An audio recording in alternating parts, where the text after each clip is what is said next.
Good morning, welcome back to the channel. कैसे हैं आप सब? स्वागत है आपका एक नए वीडियो में। अभी बज रहे हैं सुबह के ऑलमोस्ट 5:15। आज है संडे और एज यूजुअल मैं जिम जाने की तैयारी कर रहा हूं। और यही क्वेश्चन मुझसे बहुत ज़्यादा रेगुलरली पूछा जाता है कि आप इतना रेगुलरली सुबह 4:30 बजे कैसे उठ पाते हैं। और जनरली मैं सबको एक ही रीज़न देता हूँ कि मैं टाइम पे सो पाता हूँ। मैं 9 साढ़े 9 बजे तक सोने की कोशिश करता हूँ, जिस वजह से मैं 6.5-7 घंटे की नींद ले पाऊँ और मैं 4:30 फ्रेश उठता हूँ। और ये शेड्यूल मैं काफ़ी सालों से फॉलो कर रहा हूँ। लेकिन सिर्फ ये एक रीज़न नहीं है जल्दी उठने का, ये मैं कहूँगा कि एक तरीका है जल्दी उठने का। अगर आप जल्दी उठना चाहते हैं तो ऑब्वियसली आपको जल्दी सोना पड़ेगा, नहीं तो आप सुस्ती में रहेंगे, आप स्ट्रगल करेंगे और आप सक्सेसफुली इस प्रोसेस को लॉन्ग टर्म कैरी आउट नहीं कर पाएंगे। लेकिन मेरे पास जल्दी उठने के और भी रीजंस हैं और आज मैं आपको अपने पर्सनल 4 बड़े रीज़न बताऊंगा कि मैं जल्दी क्यों उठता हूँ। सबसे पहला तो आप गेस कर चुके होंगे कि अगर मैं जल्दी नहीं उठूंगा तो मैं शायद वर्कआउट नहीं कर पाऊंगा। मुझे अपना वर्कआउट शेड्यूल कंसिस्टेंटली फॉलो करने के लिए सुबह जल्दी उठना नेसेसरी है, अनिवार्य है। अगर मैं नहीं उठूंगा तो मैं ये प्रोसेस फॉलो नहीं कर पाऊंगा, क्योंकि मेरा शेड्यूल मुझे अलाउ नहीं करेगा। क्योंकि मेरी एक फिक्स जॉब है और मेरी एक फैमिली है जिसे मुझे टाइम देना है, मेरा यूट्यूब चैनल है जिसे मुझे टाइम देना है। So this is the only time I can figure out to consistently follow my workout schedule. दूसरा और बहुत ज्यादा इंपॉर्टेंट रीजन मेरा होता है पर्पस। पर्पस क्या है जल्दी उठने का? वर्कआउट एक प्रॉब्ली बाय प्रोडक्ट है। वर्कआउट एक ऐसी चीज है जो मैं अचीव कर पाता हूँ, लेकिन मेरा पर्पस सुबह जल्दी उठने का है टू मैक्सिमाइज माई डे। सबके पास जीवन में 24 घंटे होते हैं, लेकिन वो एक एक घंटा कैसे यूटिलाइज करना है वो स्ट्रक्चर आपके दिमाग में होना चाहिए। और मेरे हिसाब से मेरे लिए क्या फिट बैठता है? सुबह जल्दी उठना, जिस वजह से मुझे ज्यादा समय मिल पाता है दिन में वो चीजें करने का जो मेरी प्रायोरिटीज है। वर्कआउट उनमें से एक प्रायोरिटी है, लेकिन जल्दी उठने की वजह से मैं अपना ऑफिस जल्दी स्टार्ट कर पाता हूँ, मैं शाम को जल्दी काम खत्म कर पाता हूँ, जिस वजह से मैं अपनी फैमिली को टाइम दे पाता हूँ, वगैरह वगैरह। So there are so many things that I am able to achieve in those 24 hours, सिर्फ इसलिए क्योंकि मैं जल्दी उठता हूँ। तो 24 आवर के टाइम ब्लॉक का मैक्सिमम यूटिलाइजेशन मैं सुबह 4:30 बजे उठ के कर पाता हूँ। रीजन नंबर 3 है डिसिप्लिन। सो डिसिप्लिन एक बहुत ज्यादा हैवी और ब्रॉड टर्म है। मेरे लिए डिसिप्लिन क्या है कि अगर मैं सुबह 4:30 बजे उठता हूँ, और सुबह उतना जितना फिजिकली डिमांडिंग होता है उतना मेंटली भी डिमांडिंग होता है। So the physical problem you can overcome easily and Fairlie quickly, लेकिन जो मेंटल स्ट्रेंथ आपको डेवलप करनी है उसे डेवलप करने में आपको काफी टाइम लगता है। But once you achieve that, वो मेंटल स्ट्रेंथ कन्वर्ट होती है डिसिप्लिन में और वो आपकी डे टू डे एक्टिविटी में रिफ्लेक्ट करती है। फॉर एग्जाम्पल, अगर मैं सुबह 4:30 बजे उठा हूँ और मैंने वर्कआउट किया है और मैं दिन में केक या स्वीट्स खा रहा हूँ, तो मुझे लगता है यार मेरी मेहनत का कोई पर्पस नहीं है, मैं क्यों जल्दी उठा? अगर मेरे को अपनी डाइट पे ध्यान नहीं देना है तो मैं क्यों अपने आप को कष्ट दे रहा हूँ सुबह 4:30 बजे उठने का? एग्जाम्पल नंबर 2 है कि मैं पूरे दिन एक स्ट्रक्चर फॉलो कर पाता हूँ, एक पैटर्न फॉलो कर पाता हूँ जो मेरी बहुत ज्यादा हेल्प करता है। मैं 9 बजे काम करना स्टार्ट कर देता हूँ, मुझे 5-5:30 तक अपना काम खत्म करना है, मुझे शाम को 1-1.5 घंटा अपनी फैमिली के साथ बिताना है। तो ये डिसिप्लिन मेरा हर लाइफ के हर ब्लॉक पे फॉलो होता है। ये मेरी लाइफ बहुत ज्यादा स्ट्रक्चर्ड बनाता है, मुझे मेंटल स्ट्रेंथ देता है काफी चीजें करने की। आई थिंक मेंटली इसका इम्पैक्ट बहुत ज्यादा है और मैं वर्ड्स में इजीली समझा भी नहीं पाऊंगा। और चौथा बेनिफिट जल्दी उठने का होता है मी टाइम। मी टाइम मतलब मुझे अपने साथ टाइम मिल पाता है। तो जल्दी उठने से मुझे सुबह का वो एकांत, वो शांत, वो काम टाइम मिल पाता है अपने थॉट्स इजीली प्रोसेस करने के लिए। मैं अपने थॉट्स इजीली गैदर कर पाता हूँ, ना सिर्फ वर्कआउट के लिए बल्कि अपने कंटेंट के लिए, चैनल के लिए, अपने काम के लिए काफी चीजें सोच पाता हूँ, जिसका दिन की भाग दौड़ में आपको टाइम नहीं मिल पाता। और इस सुबह के 45 मिनट्स टू 1 आवर ना एक गोल्डन आवर होता है मेरे लिए। मेरा ब्रेन सबसे ज्यादा प्रोडक्टिव होता है, मेरे अंदर सबसे ज्यादा आइडियाज आते हैं, मैं मेंटली काफी चीजें प्रिपेयर कर पाता हूँ इस समय में। So I would call it nothing short of meditation, because I am with myself alone. I hope मैंने आपको बोर नहीं किया। ये है मेरे रीजन सुबह जल्दी उठने के। अगर आप इनमें से किसी भी रीजन से रिलेट कर पाते हैं देन यू शुड थिंक कि क्या आपको भी जल्दी उठना चाहिए कि नहीं। और बातों बातों में हो रहे हैं थोड़ा सा लेट, अब टाइम है जिम जाने का और ये कॉफी खत्म करने का। आज हमें एक पुल वर्कआउट लगाना है और इश्ता जी भी साथ में चल रही हैं, तो वर्कआउट में आएगा मजा। तो चलिए जल्दी से चलने की तैयारी करते हैं। तो टाइम है 5:30, लेकिन अभी भी अंधेरा होता है। It's as if we are going to the gym in the night. और मैं एग्जैजरेट नहीं कर रहा हूँ, आज चौथा दिन है और बारिश चलती जा रही है ऑलमोस्ट नॉन स्टॉप। अभी रुकी है, फिर आधे घंटे के लिए होगी, फिर 10 मिनट रुक जाएगी। हल्की हल्की हो रही है लेकिन रुक नहीं रही है। और व्लॉग में एंट्री हो चुकी है इश्ता जी की। Good morning. और आज फिर से हम दोनों का सेम वर्कआउट है, कोइंसिडेंटली। ये हम प्लान नहीं करते हैं, लेकिन अच्छी बात ये है कि हमारा कोइंसिडेंटली सेम वर्कआउट निकल आता है। कल हम दोनों ने पुश लगाया था साथ में और आज हम दोनों करेंगे पुल। और इस सुबह ज्यादा नहीं बोलती है तो बाकी दिन में शायद थोड़ा बोले। तो मेरे पीछे आपको दिख रहा होगा 2 गाड़ी हैं और यहाँ पर एक स्कूटी है। तो संडे की ये सबसे फनी बात होती है कि ज्यादा लोग नहीं आते। अगर तीसरी गाड़ी आपको दिखी वो हमारी है। पता नहीं क्यों Sunday universally no gym day होता है, जबकि संडे सबसे ज्यादा इजी डे होता है जिम के लिए। ज्यादा भीड़ नहीं होती है, आपके अंदर कोई, आपके दिमाग में कोई टाइमलाइन नहीं होती है कि आपको ऑफिस जाना है और कोई काम शुरू करना है। I do not know why people skip gym on Sunday. मैं सबसे ज्यादा मोटिवेटेड होता हूँ संडे को वर्कआउट करने के लिए, बिकॉज खाली जिम मिलता है, कोई भसड़ नहीं मची होती है और घर जाने की खास जल्दी नहीं होती है। और मेरे साथ है मेरी फ्रेंड, ये रोज मुझे मिलती है आते हुए भी और जाते हुए भी। अगर मैं इसे नहीं मिलूंगा तो ये रोती है। Say hi, good girl.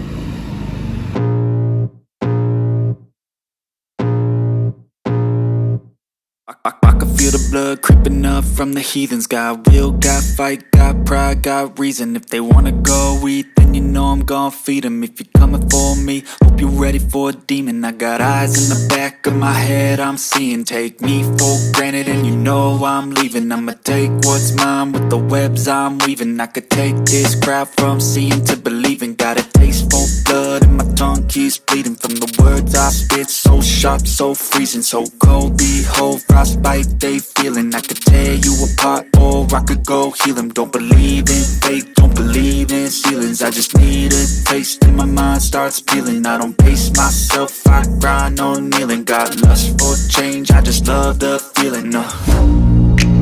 I ain't gonna give up. Got too little time, I'ma live up.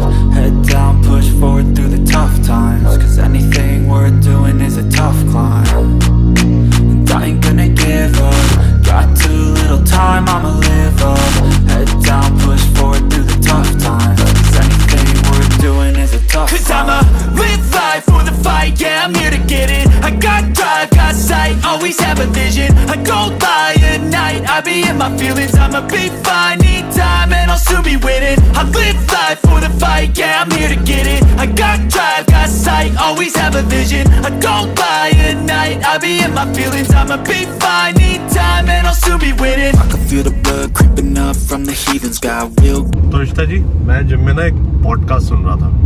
उसमें एक बहुत अच्छी बात कही गई जिससे मैं रिलेट कर पाया और मैं शेयर करना चाहता हूँ आपके साथ भी और सबके साथ। वो बंदा ये कह रहा था कि you treat your body as a car, metaphorically. तो जैसे आपके पास गाड़ी होती है, गाड़ी की वेलबींग मेंटेन करने के लिए आपको उसको मैकेनिक के पास लेके जाना पड़ता है, तो मैकेनिक उसे हेल्दी रखता है। उसी तरह से जैसे जैसे गाड़ी एज होती है आपको मैकेनिक के चक्कर ज्यादा लगाने पड़ते हैं। लेकिन अगर आप अपनी बॉडी को एक गाड़ी की तरह ट्रीट करते हैं तो उस गाड़ी के मैकेनिक आप ही हैं। तो वो भाई ये कह रहा था कि एज अ मैकेनिक आप अपनी गाड़ी को एक अच्छी हालत में हमेशा रख सकते हैं, चाहे कोई भी एज हो। आप अपनी गाड़ी का सस्पेंशन इंप्रूव कर सकते हैं, आप अपनी गाड़ी की परफॉर्मेंस इंप्रूव कर सकते हैं, उसकी पावर इंप्रूव कर सकते हैं, इंजन की कंडीशनिंग इंप्रूव कर सकते हैं। If you want to do it, अगर आप फोकस्ड हैं तो आप उसे बिल्कुल अचीव कर सकते हैं। तो कैसा लगा ये थॉट? नहीं तो आपको अपनी बॉडी के पार्ट्स बदलने पड़ेंगे। हाँ, नहीं तो आपको अपनी बॉडी के पार्ट्स बदलने पड़ेंगे, बहुत खर्चा करना पड़ेगा, मैकेनिक की जगह आपको डॉक्टर के चक्कर लगाने पड़ेंगे। So treat your body as a car and treat yourself as its mechanic. It's a very good thought.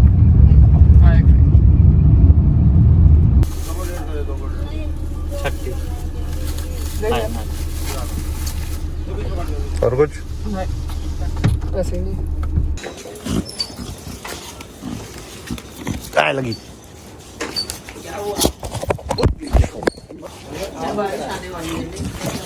और मैं आपसे सुबह डिसिप्लिन की बात कर रहा था ना, तो डिसिप्लिन का एक बहुत बड़ा फायदा, वैसे तो डिसिप्लिन के बहुत फायदे हैं, लेकिन अगर आपको सिंपल टर्म्स में समझाऊं कि मुझे सबसे बड़ा फायदा क्या लगता है, is that I can get things done and I procrastinate less. मतलब मैं ज्यादा काम कर पाता हूँ, ज्यादा चीजें एक्शन कर पाता हूँ और टालता कम हूँ। प्रोक्रेस्टिनेट करना, चीजों को टालना ह्यूमन नेचर में होता है। मैं भी टालता हूँ, मैं भी प्रोक्रेस्टिनेट करता हूँ, मैं भी कई चीजों को बोलता हूँ कि यार कल कर लूंगा, या अगर सुबह करनी है तो यार शाम को कर लूंगा। ये ह्यूमन नेचर है, लेकिन मुझे मेरी प्रायोरिटीज पता है और अपनी प्रायोरिटीज के हिसाब से मैं ज्यादा चीजें एक्शन कर पाता हूँ, ज्यादा काम कर पाता हूँ। ये मुझे डिसिप्लिन का सबसे बड़ा फायदा लगता है। और सुबह उठना डिसिप्लिन नहीं है, सुबह उठने से डिसिप्लिन की शुरुआत होती है। It kick starts the discipline psychologically for me कि मुझे सुबह उठना ही है। मुझे उस अलार्म को स्नूज नहीं करना है, मुझे एकदम से अपने कंफर्टेबल बेड से बाहर निकलना है और अपने दिन की शुरुआत करनी है। So that's what discipline is to me and I am sure discipline की कोई एक डेफिनेशन नहीं है। Discipline is different to different individuals. But मेरे लिए वो है पूरे फोकस के साथ एक शेड्यूल फॉलो करना, एक पैटर्न फॉलो करना, सारे इंपॉर्टेंट काम कंप्लीट करने की कोशिश करना, उनके लिए टाइम निकाल पाना। I think that's discipline for me. Breakfast time, वही स्टैंडर्ड ब्रेकफास्ट है। 100 ग्राम्स ओट्स है, इसमें 1 स्कूप प्रोटीन डाला है आज मैंने, 1 चम्मच पीनट बटर है, 150 ग्राम्स पाइनएप्पल, 150 ग्राम्स पपाया और आज मैंने एक केला भी डाला है। अब क्योंकि मैं पुश पुल लेग फॉलो करता हूँ तो मेरा स्प्लिट 6 दिन का हो जाता है। 7th day I take rest, तो इस वजह से 5th और 6th डे का जो वर्कआउट होता है वो थोड़ा सा डिमांडिंग हो जाता है, थोड़ा ज्यादा मुझे अपने आप को पुश करना पड़ता है। आई एम रीथिंकिंग कि मुझे एक रेस्ट डे बीच में डालना चाहिए कि नहीं, specially because of my age, but अभी तक तो ठीक चल रहा है, so I may continue for some time. But उसके लिए मैं क्या करता हूँ, because my nutritional requirement also increases on the 5th and 6th day. Specially अगर आप मेंटेनेंस या थोड़ा डेफिसिट में खा रहे हो तो 5वें और 6ठे दिन आप डिप्लीटेड फील करते हैं in spite of eating all the meals. तो मैं जनरली इन दिनों में 100 to 200 कैलोरीज बढ़ा देता हूँ 5th और 6th डे को। तो आज जैसे मैंने एक केला एक्स्ट्रा खाया है, I may add 100 calories elsewhere as well, किसी और मील में थोड़ी सी बढ़ा दूंगा, उससे आई फील बेटर, थोड़ी एनर्जी लेवल्स बेटर रखते हैं, स्पेशली अगर आप डेफिसिट में है तो। और अगर आप ऐसे दिनों में कैलोरीज बढ़ाते हैं तो उसका कोई नेगेटिव इंपैक्ट नहीं होता आपकी फिटनेस जर्नी पे, बट यू फील बेटर, आपकी परफॉर्मेंस इंप्रूव होती है और सबसे ज्यादा इंपॉर्टेंट आपकी रिकवरी इंप्रूव होती है। आपको रिकवर करने के लिए वो न्यूट्रिशन चाहिए। अगर आप कैलोरीज ऐड करें तो अच्छी कैलोरीज ऐड कीजिए। तो मैं अपना ये हाई कैलोरी ब्रेकफास्ट खाऊंगा और अपनी रिकवरी स्टार्ट करूंगा और आपसे इसके बाद मिलूंगा। तो अभी बज रहे हैं दोपहर के 12:25 और 12:30 बजे मेरी कॉल है सूरज के साथ। अब सूरज है मेरी YouTube फैमिली का एक member, one of my subscribers, and this is what I have started doing recently. क्योंकि मैं आपके साथ कमेंट्स में इंटरेक्ट करता हूँ, आपके साथ कनेक्ट कर पाता हूँ ओनली ऑन इंस्टाग्राम और यूट्यूब कमेंट्स, तो मैंने सोचा था इट्स अ गुड आइडिया कि हर वीकेंड में if I am able to interact with one of you. मुझे ऑनेस्टली पता नहीं था कितने लोग इंटरेस्टेड होंगे। Last week I had a call, that was my first call, amazing interaction, बहुत अच्छा लगा मुझे कनेक्ट करके आपके साथ। और बिकॉज इज 1-to-1 इतनी आराम से कैजुअली अच्छे से बात हो पाती है, you can ask me any questions. अपनी फर्स्ट कॉल पे आई थिंक मैंने आधे घंटे तक गप्पे मारी। सो आई फील ब्लेस्ड कि आप मेरे से कनेक्ट करना चाहते हैं, people are interested in talking to me and connecting with मी।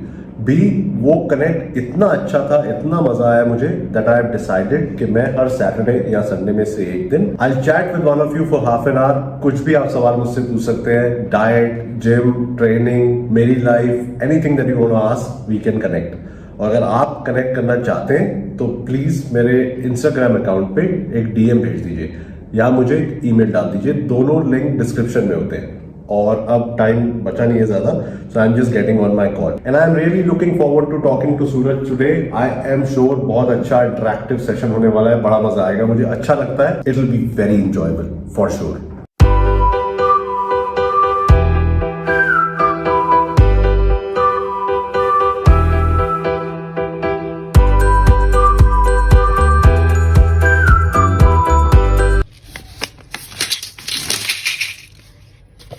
और एज एक्सपेक्टेड सूरज के साथ मेरी बहुत ही बढ़िया कॉन्वर्सेशन हुई। और इसमें इन कॉल्स में ना कोई एजेंडा, कोई स्ट्रक्चर नहीं होता, बहुत फ्री फ्लो होता है। तो आप मेरे से कुछ भी पूछ सकते हैं, मेरे को आपके बारे में जानने का एक मौका मिलता है। तो उन्होंने अपनी फैमिली के बारे में बताया, अपनी एजुकेशन के बारे में बताया, और सूरज ने मेरे से कुछ क्वेश्चंस पूछे, कुछ हेल्थ, कुछ फिटनेस, कुछ लाइफ, कुछ फैमिली के बारे में। तो बहुत ही दिलचस्प कॉन्वर्सेशंस होती हैं, एक नया कनेक्ट बनता है। हम वीडियोस और कमेंट्स के थ्रू तो कनेक्टेड रहते ही हैं, लेकिन वर्चुअली ही हो वो 1-to-1 कनेक्ट, वो कॉन्वर्सेशन बहुत हेल्पफुल और मजेदार होती है। तो अगर आपके पास भी टाइम हो तो बताइएगा जरूर। और मैं अभी वापस आया हूँ डॉक्टर के क्लिनिक से, और अगर आप मेरे पहले के वीडियोस देख रहे हैं तो आपको पता होगा कि मैं साइनसाइटिस से जूझ रहा हूं। काफी ज्यादा बढ़ गई थी मेरी प्रॉब्लम, तो डॉक्टर्स को मेरे को स्टेरॉइड पे भी रखना पड़ा। स्टेरॉइड्स लिए थे मैंने, आज तक मसल बिल्डिंग के लिए तो नहीं लिए, लेकिन ये नाक की प्रॉब्लम के लिए लेने पड़ गए फाइनली। खैर वो कोर्स खत्म हो गया है, उससे आराम आया है, लेकिन ये टेम्पररी हो सकता है। तो मेरी मदर ने मुझे एनकरेज किया कि मैं होम्योपैथी स्टार्ट करूं, क्योंकि होम्योपैथी में एलर्जीज और इन सब की काफी ज्यादा पावरफुल दवाई होती है, माना जाता है। मैंने होम्योपैथिक लाइफ में कभी यूज नहीं करी, शायद बचपन में कभी करी हो, तो मुझे याद भी नहीं है। तो मैं अभी वहीं से आया हूँ। और मुझे बचपन में याद होता था कि होम्योपैथिक मेडिसिन की वो छोटी छोटी व्हाइट गोलीज होती थी जो एक बॉटल में मिलती थी, और आपको उसमें से निकाल के खानी होती थी। मुझे बचपन का वो मीठी मीठी गोलियां खाना याद है, लेकिन अब बदल गया यार, इट्स हाईटेक। मेरे को इस बार गोली मिली व्हाइट वाली, लेकिन in this form it's like any other tablet जो आप केमिस्ट से लेते हैं। तो है तो ये एक ही डोज, 3 गोलियों की छोटी छोटी मीठी मीठी, लेकिन उन्होंने मुझे स्ट्रिप में मेरे सामने ये बना के दी है। So it's very high tech and I was very impressed. अब खाते हैं और देखते हैं क्या फर्क रहता है. एज पर दी होम्योपैथिक डॉक्टर ये लंबा प्रोसेस है, इसमें टाइम लगेगा. एनीवेयर बिटवीन 3 to 6 months जाके स्टेबल होगा. तो भाई पहले तो मुझे साइकोलॉजिकली हिट कर गया, लेकिन ये मीठी मीठी गोली खाना I don't think it's a problem for me as long as problem control में आ जाए. तो time for my first dose of homeopathy medicine.